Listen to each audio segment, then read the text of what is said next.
चुनाव के रिज़ल्ट के बाद आज मैं अपने सभी कार्यकर्ताओं के साथ मिला हूं। लगभग 1000 से ज़्यादा कार्यकर्ता आज महाजन हाल में यहां पर आए हैं और मैं सबके साथ बैठा हूं, बात की है। ये चुनाव बड़ा राजौरी के लिए ऐतिहासिक चुनाव रहा है।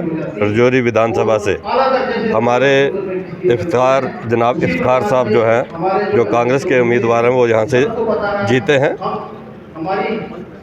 भारतीय जनता पार्टी ने यहाँ पर उनकी जीत की मैं उनको बधाई शुभकामनाएं देता हूँ। भारतीय जनता पार्टी ने यहाँ पर 27,500 वोट लिया और 703 वोट और होते तो भारतीय जनता पार्टी यहाँ से चुनाव जीत जाती। ये ऐतिहासिक वोट हैं, बहुत ज़्यादा वोट हैं। मैं अपने कार्यकर्ताओं का, जिन्होंने मुझे वोट दिए, अपने वोटरों का दिल की गहराइयों से धन्यवाद करता हूं। और जिन्होंने किसी कारणवश वोट नहीं दिए, वो वोट देना चाहते थे लेकिन कहीं ना कहीं उनकी मानसिक तौर पर उनको रोका गया, जिससे कि उन्होंने वोट नहीं किया, मैं उनका भी धन्यवाद करता हूं। मुझे अच्छा लगा कि इन चुनावों के अंदर एक अच्छे चुनाव हुए और मेरे कामों की सराहना अपोजिशन के लोगों ने भी की और कहीं भी कोई कोताही जो है मेरे काम की जो है वो नहीं निकाली गई।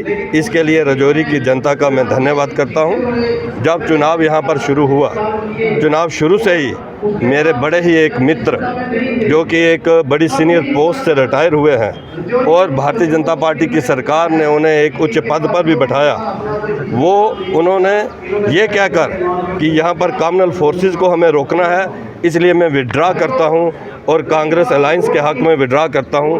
वो इन्होंने एक ऐसी लाइन ड्रा करने की कोशिश की जो राजौरी की जनता ने उसको नकारा।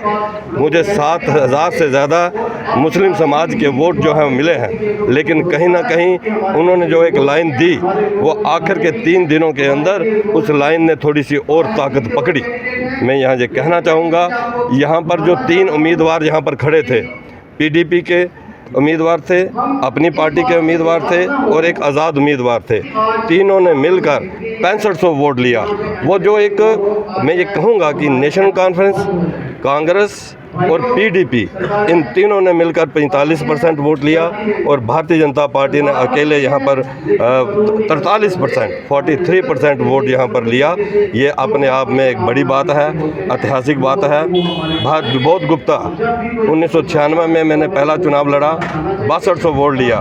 तब से लेकर आज तक मैं राजौरी की सेवा कर रहा हूँ, लगातार सेवा कर रहा हूँ। और पार्टी ने मुझे जब MLC बनाया तो मैंने यहाँ पर किसी जात पात, भेदभाव, धर्म से ऊपर उठकर मैंने हर समाज और हर वर्ग का काम यहाँ पर किया। चाहे राजौरी शहर की बात करें, चाहे यहाँ के गांव की बात करें, यहाँ पर इंफ्रास्ट्रक्चर मैंने यहाँ पर खड़ा किया। यहाँ पर बड़ी ज़्यादा लाइट की कट हुआ करता था, यहाँ पर मैंने एक बड़ा ट्रांसफार्मर यहाँ पर लाया, जिससे कि लाइट की जो परेशानी यहाँ कम हुई। सर्कल रोड्स मैंने यहाँ पर लाई, हायर सेकेंडरी स्कूल की बिल्डिंग यहाँ पर बनी है, यूनिवर्सिटी रोड यहाँ पर मैंने लाई। ऐसे ही गांव के अंदर भी बड़े काम किए। मैंने यहाँ पर मेरे घर के अंदर जो भी आया मैंने उसको अपना समझा, चाहे वो गुज्जर बकरवाल समाज से रहा हो, पहाड़ी कबीले से रहा हो, चाहे किसी धर्म किसी जाति से रहा हो, पीडीपी, नेशनल कॉन्फ्रेंस, कांग्रेस और किसी भी जमात का रहा हो। कोई भी एक शख्स खड़ा हो के ये नहीं कह सकता कि हम भारतीय जनता पार्टी, विबोध गुप्ता के घर गए, उन्होंने हमारी बात नहीं सुनी, हमारी बात नहीं की, हमारे कहने पर टेलीफोन नहीं किया, हमें कहने पर हमें DO लेटर नहीं दिया, हमारे कहने के ऊपर वो हमारे कहने पर खड़े नहीं उतरे। एक भी शख्स, चाहे वो मुस्लिम समाज का हो, चाहे हिंदू समाज का हो, कोई भी एक शख्स ऐसी बात जो है वो नहीं कह सकता है। परंतु मुझे खेद है, इस बात का दुख और कष्ट मुझे हमेशा रहेगा कि जिन लोगों के काम हमने किए, जिन लोगों के जोली भर भर के काम हमने किए, वो लोग जो एक कम्युनल यहाँ पर एक हवा फैलाई गई कि विबोध गुप्ता अगर जीत गया तो ये हो जाएगा। अब मैं बातें यहाँ नहीं गिनना चाहूँगा, विबोध गुप्ता जीत गया तो ये हो जाएगा। मैं उन लोगों से पूछना चाहता हूँ जिन्होंने यहाँ के लोगों को गुमराह करने की कोशिश की कि विबोध गुप्ता पिछले 10 साल से पावर में है, MLC भी रहा, MLC के बाद भी पावर में विबोध गुप्ता रहा। 10 साल के अंदर कोई मेरा मित्र ये कह दे कि हमने किसी को नुकसान पहुँचाया हो, हमने किसी एक मित्र, किसी एक दोस्त, किसी समाज के एक वर्ग के किसी नेता को विबोध गुप्ता ने नुकसान पहुँचाया आया है तो वे बहुत गुप्ता जो भी सजा तय होगी वो भुगतेगा। लेकिन जिस ढंग से इस चुनाव को रंगत दी गई, इसका कष्ट राजौरी को हमेशा रहेगा। मैं दावे के साथ कह सकता हूँ, बड़े सारे मेरे साथी, मेरे कुलीग्स, मेरे मित्र ऐसे होंगे जिन्होंने मुझे वोट नहीं किया, वो आज पछता रहे होंगे कि 703 वोट अगर मिल जाते तो राजौरी को एक अच्छा नेता मिल जाता, एक अच्छा एमएलए मिल जाता, जिसने आज बतौर एमएलसी प्रूव किया कि वो काम कर सकता है। मैं एक एक वोटर का, एक एक साथी का मैं यहाँ पर धन्यवाद करता हूँ। जो काम यहाँ पर राजौरी और पुंछ के अंदर भारतीय जनता पार्टी ने पहाड़ियों को एसटी का दर्जा दिया, मुझे याद है कि जब भी मैं डेलीगेशन लेकर माननीय गृह मंत्री अमित शाह जी के पास मिलता था, जम्मू के अंदर हमारा एक डेलीगेशन मिला जिसमें पीडीपी और नेशनल कॉन्फ्रेंस के युवा नेता भी मेरे साथ थे, और उस समय उन्होंने कहा था कि एहसान का बदला एहसान होगा, आप हमें एसटी दें, हम आपको वोट देंगे।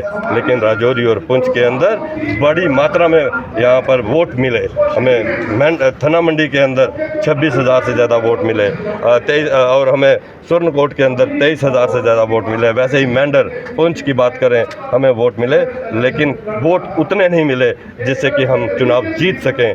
हमें कहीं ना कहीं उन हमारे वोटरों को वो बांध दिया गया, कुछ ऐसी बातें करके बांध दिया गया जिनका कोई अर्थ नहीं था, जिनका कोई वजूद नहीं था, जो धरती पे कहीं नहीं ठहरती हैं। ऐसी बातों को से गुमराह करके और वो जीत नहीं हुई। हम यहाँ पर पहाड़ियों को एसटी देने के बाद भी आज यहाँ पर भारतीय जनता पार्टी एक सीट भी जीत नहीं पाई, लेकिन पहाड़ियों ने एक बड़ा मात्रा में वोट जो दिया है, और यहाँ पर गुज्जर बकरवाल समाज का वोट भी राजौरी विधानसभा में हमको बहुत मिला है, बुधल विधानसभा में भी मिला है, पुंछ विधानसभा, हर विधानसभा में हर धर्म हर वर्ग का वोट हमें मिला है।